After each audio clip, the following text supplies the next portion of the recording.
Hai semua, Assalamualaikum warahmatullahi ta'ala wabarakatuh. Hari ni Kak Sheila nak masak sayur goreng campuran tauge, kucai dan carrot. Siapa suka makan sayur? Jom tengok resipi ni. Okey, mula-mula Kak Sheila tumbuk udang kering. Udang kering ni hampa agaklah dalam satu sudu besar. Lepas tu Kak Sheila tumbuk bawang merah. Bawang merah ni dalam satu biji saja. Kalau kecil bubuhlah 2 biji ke. Satu ulas bawang putih. Kita tumbuk semua ni. Tumbuk kasak-kasak macam tu. Okey. Kemudian tu Kak Sheila potong carrot sikit. So sayur ni hampa agak-agak lah carrot ni banyak mana. Carrot ni kecil je.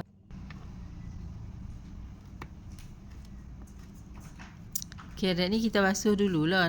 Basuh dulu baru potong.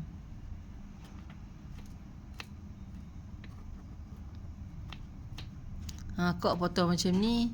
You all nak potong macam mana, yang tu suka hatilah. Okey, dah siap dah potong carrot. Ada lagi. Ingatkan habis dah. Kok masuk pun kadang-kadang kok lupa.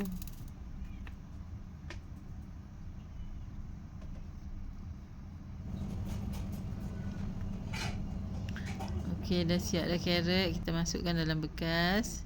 Lepas tu kucai pun agak-agak dalam satu cekak macam tu je. Basuh dulu, lepas tu baru kita potong.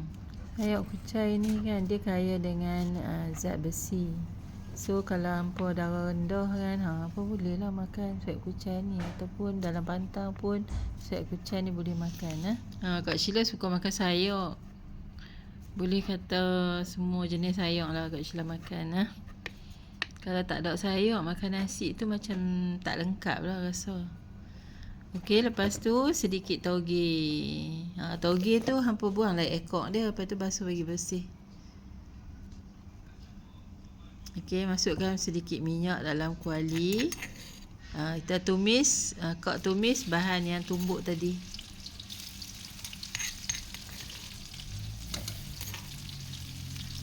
Goreng-goreng sampai dia wangi cukup lah. Tak payahlah tunggu sampai dia garing. Lepas tu masukkan carrot. Yang merah-merah tu cili lada merah lah. Lada merah yang fresh tu. 1 biji kan Kak potong menyerong.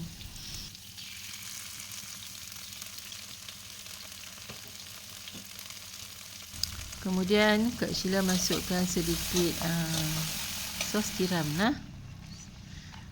gula sikit. Lepas tu serbuk perasa sikit dan garam sikit je.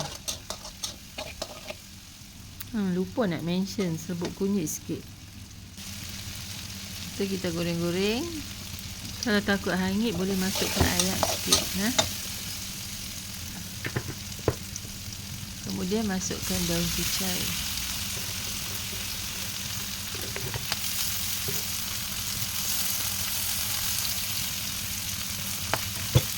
Dan masukkan tauge sekali. Tauge tu kalau kita buang ekor nampaklah macam dosing kan? Tak cantik kan? Kemudian kacau rata-rata supaya sebati. Simple je sayur ni. Kalau hampa nak udang fresh pun boleh. Ikut suka lah. So kita rasa lah. Masin tetap. Dah siap dah. Simple je kan? Sedap sayur ni. Makan dengan nasi putih. Okey, so selamat mencuba. Dan jangan lupa subscribe dapat Kak Sheila. Dan hingga kita jumpa lagi di next recipe insya-Allah. Semoga hampa semua sihat-sihat selalu. Assalamualaikum.